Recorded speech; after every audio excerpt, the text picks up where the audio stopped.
Hey everybody, in today's video we're going to be looking at alternate time zones using our Garmin Forerunner 955 watch. I'm using the solar version in this video. It shouldn't matter whether you've got the solar or non-solar. This video should work for everybody. I'll also say this is also a feature that's available on other Garmin watches.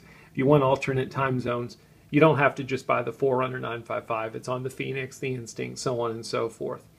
So there's not to get too complicated, there's a few different ways you can view this.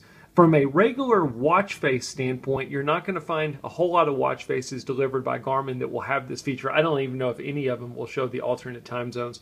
This watch does connect to the Garmin Connect IQ store, and you can go download a third-party or a custom watch face, which can show your alternate time zones.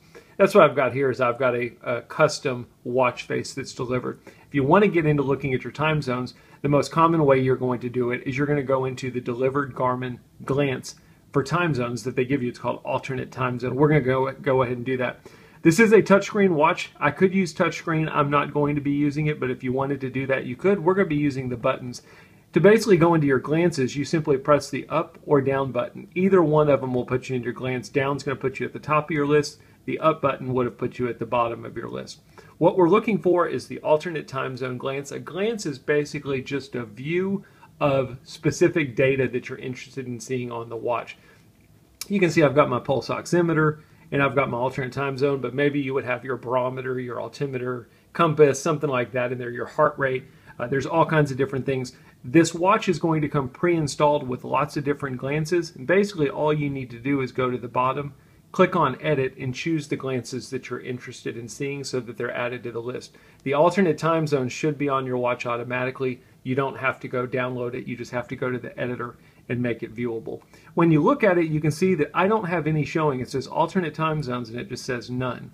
We can simply press the start and stop button. It's the top right button. Now if we were using touchscreen, we would simply touch the alternate time zones.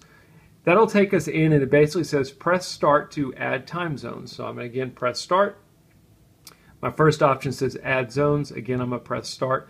And then basically it's going to give me all the different time zone options I've got available to add. What I'm going to do here is I'm going to go through the whole list, starting at the top, going to the bottom, just so you get a view of all the different options out there for you. I'll try and go slow enough that you can see them. And then we'll pick one of them and we'll add it just so we can see what it looks like. Sorry, I'm pressing the buttons. I will say this, if you're thinking about buying this watch, the buttons are not very good on it. They're very similar to the Phoenix 7. I didn't think the buttons were very good on the Phoenix 7 either.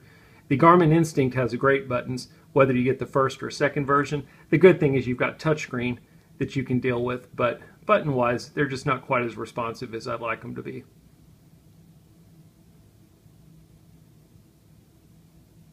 Hopefully you're able to see these okay.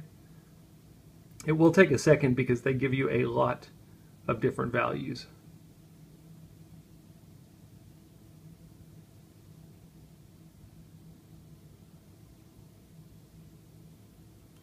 And there we go. That's all of the available values. You're going to figure out which one you want to add. Let's just go ahead. I'm going to add Tokyo. Get on the value you want. Press the start and stop button. It says, do you want to rename the zone? If I press the check mark, basically the top right button, I can rename it. If I don't want to call it Tokyo, I can name it anything I want to. I can simply press the up or down button to go through my alphabet, basically my keyboard, and erase the values, put anything I want to. If I was using touchscreen, I could do the same thing. I'm going to go ahead and press the back button. We're just going to leave it as is. I've successfully added an alternate time zone. I've added Tokyo. You'll notice that the add zone is still there. If I wanted to go add a second one, we could do the exact same thing we just did. I can go to add zone and can add Arizona. Do I want to rename it? I'm going to just simply say no. Now I've added a second one. You'll notice I can continue on with this process and add as many as I need to. I guess it's kind of a cool feature if you've got family in another area, or maybe you travel a lot and you want to be able to glance at time. Maybe you work with international companies. It's kind of a cool feature. Let's go ahead and press the back button. And now when we go back, we're back at the same glance screen that we were in before, but now we can see Tokyo and we can see Arizona because those are the two time zones that we have added. I'm not real sure what the graphical representation is over here. Maybe somebody can chime in on that. I'm pretty sure the red indicator is my current time for my location in 24-hour format, and this indicator is going to be I'm not real sure about that. I don't even want to say that. Maybe somebody else can chime in on that. I thought it was showing my current time in 24-hour format. The hours do appear to match up, but my minutes do not appear to match up with what's going on over here. The red must be your current time in hours, and then maybe these other two are representing the two time zones that I'm showing here and how many hours ahead or behind they are of me. Makes sense. Anyway, let's go ahead and let's press the back button. Now, if we're back at our main watch face and we go to the alternate time zone glance, again, I'm going to just press the down button.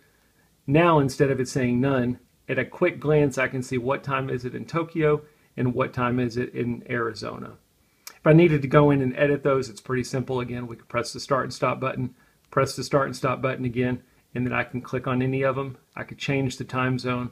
I could delete it. I could rename it, so on and so forth. Go ahead and press the back button. Once you're done, you can always go back to your main watch face, and we've successfully looked at the alternate time zone on our Garmin Forerunner 955 watch. I hope the video helps. Thanks for watching.